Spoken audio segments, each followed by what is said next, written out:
자넷 트레그라는 사람이 있는데, 이 사람이 정형외과 의사인가 아마 그렇대요. 근데 이제 이 사람이 근막 통증, 그러니까 근막 통증,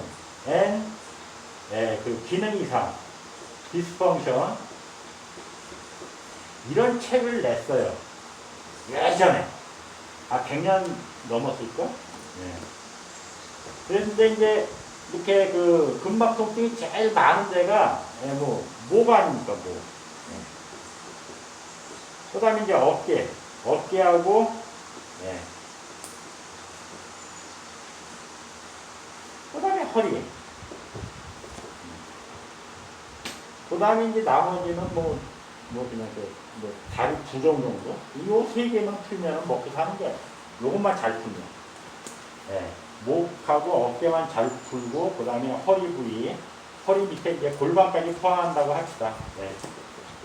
요것만 잘 풀면, 제대로만 풀면은 이제 마사지사가 먹고 살아요.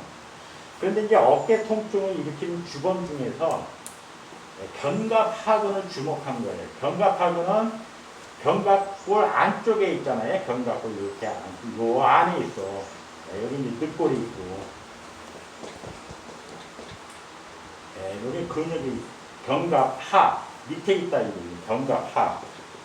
견갑하 여기서 견갑하근은 여러분 서브웨이 있죠. 서브웨이. 지하철이잖아. 지하로 된 거. 견갑골 아래에 있다는 게 아니라 밑에 있다는 뜻이에요. 밑에. 견갑골 밑에. 그러니까 요 안에 있는 거죠. 요 안에. 그리고 이거 바깥에는 이제 다른 근육이 있죠. 극하근도 있고, 여기는 승모근도 있고. 근데 요 안에 있는 거예요. 늑골 안에. 그러니까 바깥에서 마사지가 안 돼. 그리고 이제 여기에 이제 통증이 생기잖아요. 얘가 시즈머슬이라고 했잖아요. 시즈머슬 중에 하나입니다. 마지막 여기. 그러니까 여기에 통증이 나면은 미치고 팔딱 뛰는 거예요. 바깥에서 보여지는 것이 전부가 아닌 거지. 견갑골 여기가. 바깥에서 보여지는 게 이 안쪽에 있거든. 그래서 이 사람이 한 100년, 120년 전에 이제 이거를 쓴 거예요. 책으로. 근데 이때는 물리치료의 관점에서 쓴 겁니다. 물리치료의 관점. 그러니까 손으로 이게 마사지가 안 되니까 여기에 이제 고주파, 예를 들면 파동기기 있어요. 오늘날로 얘기하면 뭡니까? 이제 마사지 그런 거 있잖아요. 이렇게. 체외 충격파 같은 거. 예를 들면. 이런 거 가지고 많이 했어요. 고주파 치료를 많이 했어요. 그래서 이제 이 사람이, 그때 이제 얘가 뭐라고 표현을 했냐면, 어깨가 10이다. 10이다. 혈액순환 안 되면 10이죠. 그쵸? 어깨가 10이다 해서, 프루전 숄더라는 거, 프루전. 냉장고 어깨다. 이렇게 얘기를 했어요. 냉장고 어깨가 10인 거예요. 프루전 숄더. 이게 이제 오늘날로 치면은 어깨가 10이다를 갖다 이제 이 한자로 쓰면은 이제 동결견이 된 거지.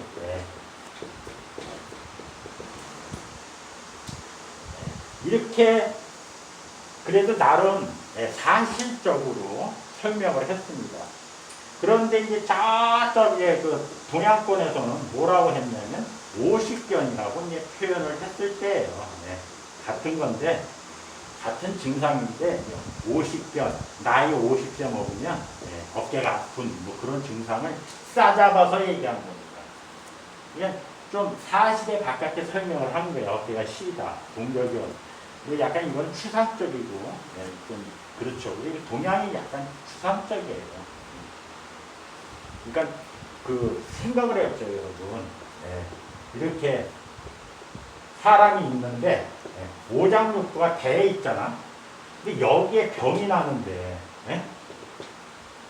이 팔다리를 고치는 게 이게 상상이 됩니까, 여러분? 손하고 팔에 이게 침을 놓는 게 오장육부의 문제를 갖다 해결하는 그걸로 그 시선을 한다는 게 이게 상식적이지가 않죠. 근데 이 동양은 오장육부에 문제가 있는 걸 갖다가 손발에 침을 놔서 고쳤어요. 5천 년 동안, 2천 년 동안, 최소한 2천 년 동안은 우리가 내 기억에는 내 지금 이제 60인데 제가 어렸을 때만 해도 이거 한의원이 굉장히 많았습니다. 조그만 병원이 없죠. 거의 한의원이 많은데 그때 뭐 배탈 나고 뭐하고 그래도 이게 손 따고 뭐 다리 뭐 이런 거 많이 했어요. 이게 이제 서양 애들이 볼 때는 참 기가 막힌 거예요. 왜 저럴까? 근데 이걸 고쳐가지고 왔거든, 오늘날. 나를. 어떻게 해서 고쳤는지 모르지만 하여튼 고쳐서 왔어요. 근데 그 같은 적인데, 그 아유르베드 있죠? 아유르베드.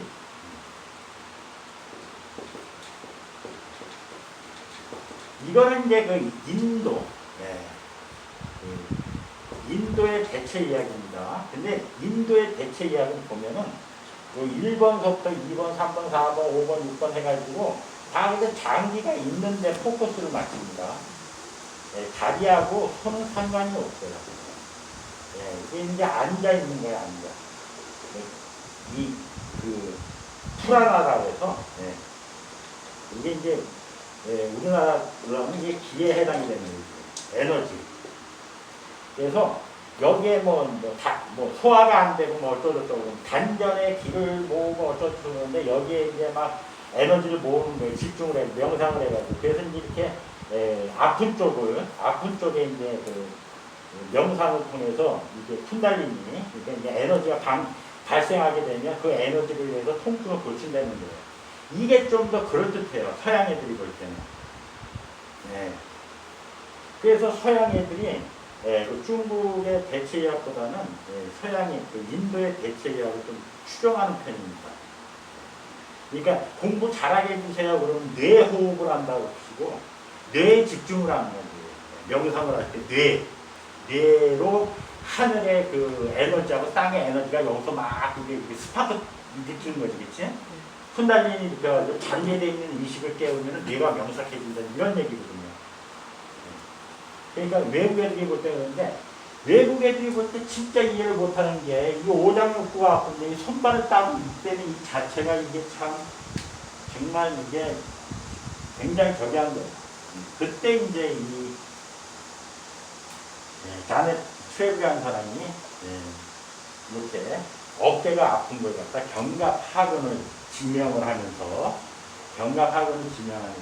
오늘날에 이제 어깨 치료할 때 굉장히 많이 써요. 그러니까 이 사람이 처음으로 견갑하근이라는 말을 쓴 거예요. 프루덴 숄더라는 말을 쓴 거예요.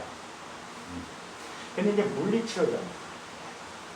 우리처럼 마사지 앤 보디워 그렇게 해서 마사지로 푸는 방법을 제시한 사람이 있어, 동양에. 응? 누굴 것 같아요? 마이오테라피의 저자. 캐니파. 써봐. 내가 쓰면 말이야, 더 훌륭한 책을 썼는데도 내가 쓰면은 그냥, 응? 저기야, 사례주의야. 저는 외국 사람이 막 영어로 쓰면 그냥 확 이러고 내가 쓰면은 쳐다보지도 않아. 원래는 내 책이 이게 더 현실성이 있고, 응? 이거 보디워크를 해나가는데 더 많은 저희가 있지. 먼저 얘기했기 때문에 기득권이야? 사실은 나는 억울해요. 그런데도 대우를 못 받아. 왜 그러냐? 저런 사대주의 선민의식 이런 것들이 있어요. 나라가 잘 살고 돈 많으면 무조건 좋아 보이는 거야. 미국에서 뭐 하면 다 사요. 미국에서 책 내봐. 여기 다 사. 우리나라 책 내면 아무도 안 와. 좀 억울한 면이 있긴 한데, 아무튼 간에 여기서 지금 주장하고 싶은 것은 마사지 앤 보디워크의 관점에서 그 견갑하근이 이렇게 주목을 받았다는 뜻이에요. 예전부터 지금까지. 견갑하근이 사실은 우리 같은 보디워크에서는 왕중의 왕이에요, 왕중. 자,